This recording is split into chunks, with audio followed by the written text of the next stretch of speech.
अब एक अहम सवाल कि क्या 100 रुपए के जो नोट हैं वो बंद होने वाले हैं? क्या केंद्र सरकार 100 रुपए की नई करेंसी लाने वाली है? इसकी पड़ताल की न्यूज नेशन ने और इस पड़ताल में क्या निकल कर आया वो आपको दिखाते हैं।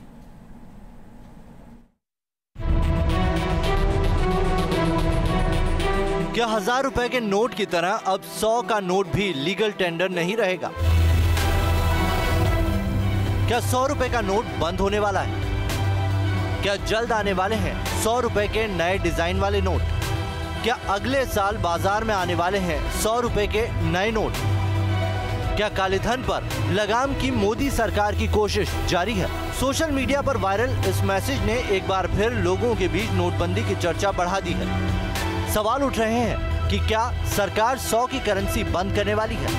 क्या केंद्र सरकार करप्शन पर लगाम लगाने के लिए करेंसी की डिजाइन में बदलाव ला रही है? इस मैसेज में दावा किया जा रहा है कि अगले साल अप्रैल से आपकी जेब में 100 रुपए का नया नोट आ सकता है। रिपोर्ट्स के मुताबिक रिजर्व बैंक 100 रुपए के नए डिजाइन की करेंसी नोट प्रिंट करने वाला है। आरबीआई रिपोर्ट में कहा गया है कि नए 200 रुपए के नोट की प्रिंटिंग पूरी होने के बाद रिजर्व बैंक 100 रुपए के नए नोट प्रिंट करना शुरू करेगा।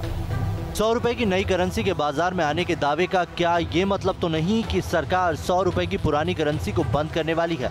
वायरल हो रहे इस दावे का सच सामने आना जरूरी था, क्योंकि इससे आम लोगों के बीच अफवाहें जोर पकड़ सकती हैं। लिहाजा हमने वायरल मैसेज का सच जानने की शुरुआत की।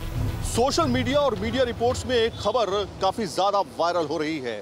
खबर यह है कि 100 रुपए का नोट आरबीआई जल्द लॉन्च कर सकती है। ये नया नोट होगा और इसको अप्रैल में लाया जा सकता है। इस खबर की तह तक जाएंगे और जानने की कोशिश करेंगे कि क्या आरबीआई का ऐसा कोई प्लान है और क्या आरबीआई नए नोट को जारी करने के बाद पुराना नोट बंद कर देगी। हमारी पड़ताल में सामने आया कि मीडिया रिपोर्ट्स में इस तरह का दावा किया जा रहा है कि अगले साल अप्रैल तक 100 रुपए के नए नोट की छपाई शुरू हो जाएगी। मीडिया रिपोर्ट्स के मुताबिक भारतीय रिजर्व बैंक अगले साल अप्रैल में 100 रुपए के नए नोट की छपाई शुरू कर सकता है। ये काम 200 रुपए के नोट की छपाई पूरी होने के बाद शुरू हो जाएगा। मीडिया रिपोर्ट्स के अनुसार एटीएम मशीन के फॉर्मेट को ध्यान में रखते हुए नोटों के साइज में कोई परिवर्तन नहीं किया जाएगा। इसका फायदा होगा कि नए नोटों के लिए देश के एटीएम के खांचों में कोई बदलाव नहीं करना पड़ेगा, जैसा 2000 और 500 के नए नोट के आने के समय किया गया था। दावे के मुताबिक 100 रुपए की नई करेंसी नए लुक और सिक्योरिटी फीचर के साथ आएगी। 8 नवंबर 2016 की रात्रि को 12 बजे से वर्तमान में जारी 500 रुपए और 1000 रुपए के करेंसी नोट लीगल टेंडर नहीं रहेंगे। दरअसल नवंबर 2016 में हुई नोटबंदी के बाद जो भी नए नोट आए वो नए रंगों के हैं। 2000 का नोट गुलाबी रंग का है तो 500 का नोट गहरे हरे रंग का, 200 का नोट नारंगी है तो 50 का नया नोट फिरोजी रंग का है। ऐसे में बहुत मुमकिन है कि 100 रुपए का नया नोट भी नए रंग में अवतार लेगा। इंटरनेट पर पड़ताल के दौरान हमें 100 रुपए की नई करेंसी को लेकर कई तरह के दावे मिले। इन तस्वीरों के जरिए दावा किया जा रहा था कि 100 की नई करेंसी का डिजाइन और लुक कुछ इस तरह का होगा। हमारी तफ्तीश का फोकस ये था कि क्या सोशल मीडिया जैसे प्लेटफॉर्म पर किसी करेंसी के बंद होने और नई करेंसी के शुरू होने का दावा किया जा सकता है। जब देश में करेंसी के लीगल टेंडर से जुड़े फैसले करने के लिए पूरा निजाम मौजूद है, फिर वायरल मैसेज की हकीकत क्या है? देखिए, प्रोसेस उनका जो इंटरनल प्रोसेस है उसके बारे में तो हम कोई टिप्पणी नहीं करना चाहते, लेकिन बाकायदा इसके ऊपर जब कोई नोट नया आता है, करेंसी नया आता है, तो उसके ऊपर इनका अपना कुछ कमेटी बनता है जो कि डिसीजन लेता है। उसकी क्वांटिटी तय होती है तो उसी हिसाब से नोट छापे जाते हैं। ऐसा नहीं है कि वो किसी ने उसका कुछ आकार बनाया और उसको वायरल करना शुरू कर दिया कि नोट आ रहा है। दरअसल दुनिया के कई देशों की सरकारें समय समय पर नोटों का डिजाइन बदलती रहती हैं। ऐसा जमाखोरी और कालेधन पर लगाम कसने के लिए किया जाता है। नोटबंदी के बाद से मोदी सरकार भी लगातार इसी कोशिश में जुटी हुई है। सरकार 200 और 50 रुपए के भी नए नोट निकाल चुकी है। हालांकि सर्कुलेशन में इनकी तादाद बढ़ने में अभी समय लगेगा। हमारी पड़ताल जारी थी, लेकिन अब तक वायरल मैसेज को लेकर कुछ भी साफ नहीं हो सका था। लिहाजा हमने बैंकिंग एक्सपर्ट से संपर्क किया। इन सब चीज़ों का एक प्रोसेस होता है, नोटिफिकेशन जारी होते हैं, कमेटी बनती है, उसके बाद उनके अपने इंटरनल प्रोसेसेस होते हैं जो कि पब्लिक डोमेन में नहीं आते हैं, कि वो टोटली कॉन्फिडेंशियल होते हैं। तो इस जंक्चर पे ऐसे वायरल मैसेज के आरबीआई ऐसा नोट लेके आ रहा है या ऐसा, ये हमारे पास तो कोई ऐसा इंफॉर्मेशन नहीं है या कोई ऐसा नोटिफिकेशन हमारी नॉलेज में नहीं है। हमारी पड़ताल में एक्सपर्ट ने 100 रुपए की नई करेंसी को लेकर किसी तरह की तस्दीक करने से इनकार कर दिया। लिहाजा हमने इसकी तस्दीक के लिए आरबीआई से संपर्क किया। इस मसले पर जब हमने आरबीआई के अधिकारियों से बातचीत की तो उन्होंने साफ किया कि अभी तक कोई ऐसा प्लान आरबीआई का नहीं है। अगर इस तरह का प्लान होगा तो इसे पब्लिक डोमेन में डाला जाएगा। फिलहाल अभी तक 100 रुपए के नए नोट के लाने का आरबीआई का प्लान नहीं है, लेकिन 2018 के एंड तक माना जा रहा है कि नया नोट 100 रुपए का आ सकता है। सतुल्लाज के साथ सैयद आमिर हुसैन, न्यूज़ नेशन, दिल्ली। वहीं एक और सवाल बना हुआ है कि क्या आरबीआई ने ग्राहकों को इलेक्ट्रॉनिक ट्रांजैक्शन में धोखाधड़ी से बचाने के लिए कोई बड़ा कदम उठाया है? क्योंकि सोशल मीडिया पर एक ऐसा ही मैसेज वायरल हो रहा है, इसकी भी पड़ताल हमने की और क्या निकल कर आया वो आपको इस रिपोर्ट में दिखाते हैं।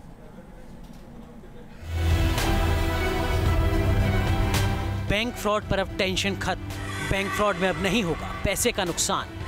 ऑनलाइन धोखाधड़ी का शिकार हुए लोगों को 10 दिन में वापस मिल जाएगा पैसा। क्या बैंकिंग फ्रॉड की 3 दिन के अंदर शिकायत करने पर बैंक करेगा भरपाई? इन सवालों की वजह है सोशल मीडिया पर वायरल हो रहा ये मैसेज।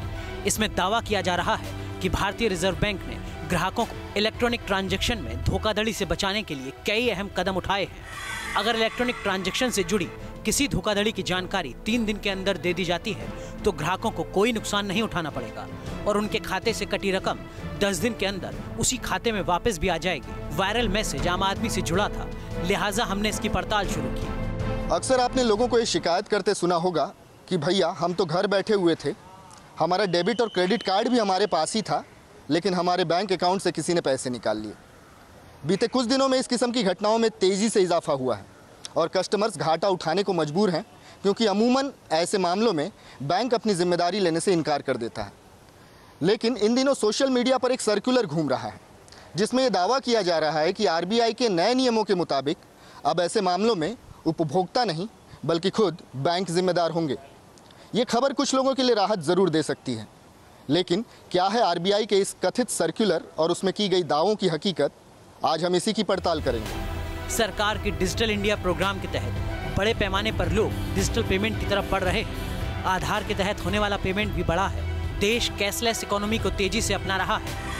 देश में इस समय 80 करोड़ 40 लाख डेबिट कार्ड धारक हैं, जबकि 3 करोड़ 20 लाख क्रेडिट कार्ड प्रचलन में है। लेकिन इन सब के बीच साइबर सुरक्षा का सवाल भी बना हुआ है। एनसीआरबी की रिपोर्ट के मुताबिक सबसे ज्यादा 2208 साइबर क्राइम से जुड़े मामले उत्तर प्रदेश में दर्ज हुए हैं, जबकि दूसरे नंबर पर महाराष्ट्र का नाम है, जहां साइबर क्राइम के 2195 मामले दर्ज हुए हैं। अधिकांश भारतवासियों ने डिजिटल प्लेटफॉर्म्स इस्तेमाल तो करने शुरू कर दिए, लेकिन साइबर सुरक्षा में वो लगभग बहुत आगे नहीं बढ़ पाए। तो मुझे लगता है कि आपको डेंजर ना केवल आपके बैंक अकाउंट को लेकर है, आपके क्रेडिट कार्ड डेबिट कार्ड को लेकर है, बल्कि यहाँ तक कि आपके ये प्रीपेड पेमेंट इंस्ट्रूमेंट्स हो गए, डिजिटल वॉलेट्स हो गए, उनको लेकर भी उतना ही खतरा जरूर है। तो क्या ऑनलाइन धोखाधड़ी की शिकायतों के मद्देनजर आरबीआई ने कोई बड़ा कदम उठाया है? वायरल मैसेज की पड़ताल के लिए हमने बैंकिंग एक्सपर्ट से संपर्क किया। हमने उन्हें सोशल मीडिया पर वायरल हो रहा मैसेज दिखाया और सवाल पूछे। अगर बैंक की तरफ से कोई फ्रॉडुलेंट एक्ट होता है या फिर कोई सिक्योरिटी वाइज कोई प्रॉब्लम आती है और इसमें अगर बैंक की गलती है तो कस्टमर बच जाएगा, कस्टमर की कोई रिस्पॉन्सिबिलिटी नहीं होगी उस लॉसेस पे।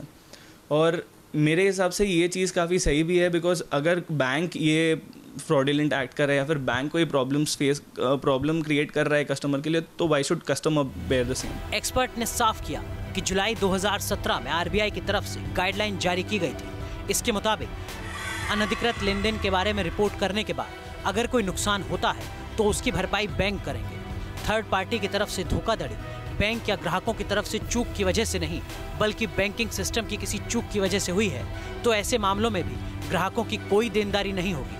हालांकि इसमें ग्राहक को 3 दिन के अंदर अंदर बैंक को जानकारी देनी होगी। अगर फ्रॉड की सूचना 7 दिन के बाद दी जाती है तो कस्टमर के नुकसान को लेकर बैंक के बोर्ड द्वारा बनाए गए नियम लागू होंगे। ऐसे मामले में बचत बैंक खाता धारक की अधिकतम देनदारी 10,000 रुपये होगी। नए नियम के मुताबिक बैंकों को ऐसे मामलों में इंश्योरेंस क्लेम का इंतजार किए बिना सेटलमेंट करना होगा। उनको कस्टमर के लिए SMS अलर्ट सर्विस लेना जरूरी करना चाहिए। वहीं इलेक्ट्रॉनिक बैंकिंग ट्रांजैक्शन की जानकारी ईमेल से दी जानी चाहिए। जो नोटिफिकेशन आया RBI का वो ये कहता है कि कस्टमर को हर प्लेटफॉर्म जैसे कि ईमेल या मैसेजेस के थ्रू इन्फॉर्म किया जाएगा अगर वो कोई ट्रांजैक्शन करते हैं नेट बैंकिंग या डेबिट कार्ड या क्रेडिट कार्ड का। सो लेट जस्ट से उनके अकाउंट में थोड़े पैसे क्रेडिट होते हैं या डेबिट होते हैं तो उनको वो ये मीडियम्स के थ्रू इंटीमेट किया जाएगा। सो इस तरफ में भले ही ये चीज़ सही है बट RBI की तरफ से ये चीज़ क्लैरिफाई नहीं की है कि ये 5, 10 और जो 25,000 अमाउंट की लिमिट है वो क्यों डिसाइड की गई। ऑनलाइन ट्रांजैक्शन और फ्रॉड की बढ़ती शिकायतों के मद्देनजर RBI ने नए नियम लागू किए हैं। वायरल हो रहे इस मैसेज की जानकारी हासिल करने के लिए हमने रुख किया बैंकिंग एक्सपर्ट का। बैंकिंग एक्सपर्ट ने बताया कि दरअसल ये जो जानकारियाँ वायरल हो रही हैं या जो मैसेज वायरल हो रहा है यह पूरी तरह से RBI के 6 जुलाई को जारी किए गए नोटिफिकेशन से मेल खाता है और ये जानकारियाँ सच भी हैं, यानी कि हमारी पड़ताल में यह वायरल मैसेज सच साबित हुआ।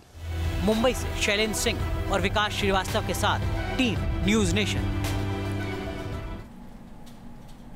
क्या इस दीपावली गुलाब जामुन की जो रिकॉर्ड तोड़ बिक्री है वो देखने को मिलेगी? सोशल मीडिया पर एक मैसेज ऐसा वायरल हो रहा है जिसकी पड़ताल होने की। दिवाली यानी खुशियों का त्योहार, पटाखे छोड़ने और मिठाई खाने का पर्व। सोशल मीडिया पर वायरल एक मैसेज में दिवाली को लेकर एक बड़ा दावा किया जा रहा है। वायरल दावे के मुताबिक इस दिवाली मिठाइयों की जोरदार बिक्री होगी। दिवाली पर देश भर में गुलाब जामुन को लोगों की पहली पसंद बताया जा रहा है।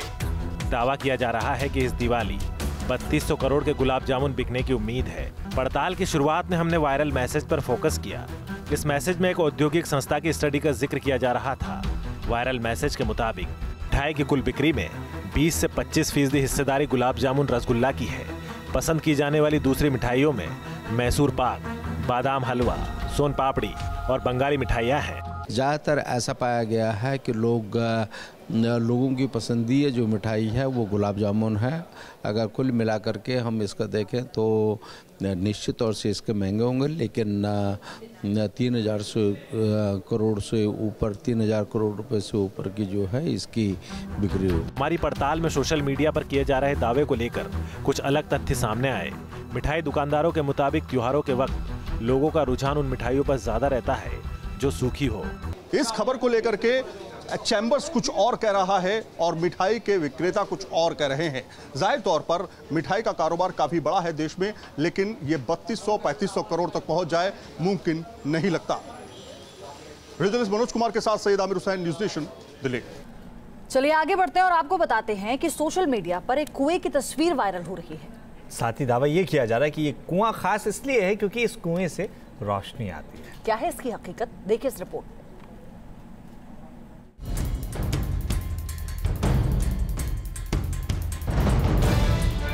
सोशल मीडिया पर वायरल इस वीडियो को लेकर दावा किया जा रहा है कि एक ऐसा कुआं है जिसमें जमीन के अंदर से रोशनी आती है। इंटरनेट पर वायरल हो रहे दावे के मुताबिक ये महलनुमा रहस्यमय कुआं लोगों की मन्नतें पूरी करता है। इंटरनेट पर सुर्खियां बटोर रहे इस वीडियो पर जब हमारी नजर पड़ी तो हमने इसका सच तलाशने की शुरुआत की। वायरल मैसेज के मुताबिक रोशनी वाला ये कुआं पुर्तगाल में मौजूद है। वायरल दावे की पड़ताल के लिए हमने इंटरनेट पर तफ्तीश शुरू की। इसके मुताबिक रोशनी वाला ये कुआं पुर्तगाल में है, लिहाजा हमने यूरोपीय देश पुर्तगाल को लेकर रिसर्च शुरू की। पड़ताल में सामने आया कि इस कुएं की खास बात यह है कि इसमें जमीन के भीतर से रोशनी आती है, जबकि इस कुएं के अंदर बिजली या रोशनी का कोई इंतजाम नहीं है। क्यूटा डा रिगालेरिया के पास मौजूद इस कुएं को सिंत्रा वेल के नाम से जाना जाता है।